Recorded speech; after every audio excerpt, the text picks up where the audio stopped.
Sementara itu saat pembukaan Musyawarah Nasional Alim Ulama dan Konferensi Besar NU, Ketua Umum Pengurus Besar Nahdlatul Ulama Yahya Khalil Stakuf juga menyebut NU tidak akan pernah jauh-jauh dari Presiden Joko Widodo.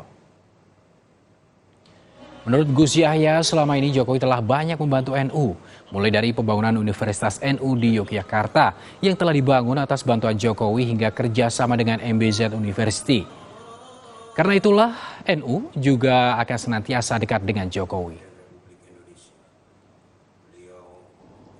Ini hanya sekedar menyebut 1-2 dari lebih banyak lagi yang telah dilakukan oleh Bapak Presiden Insinyur Haji Joko Widodo untuk membantu Nahdlatul Ulama selama ini.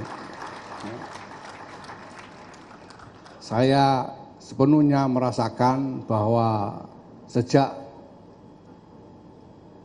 memulai khidmah ini, Pak Presiden tidak pernah jauh-jauh dari PBNU. Insya Allah Nahdlatul Ulama juga tidak akan pernah jauh-jauh dari Insinyur Haji Joko Widodo.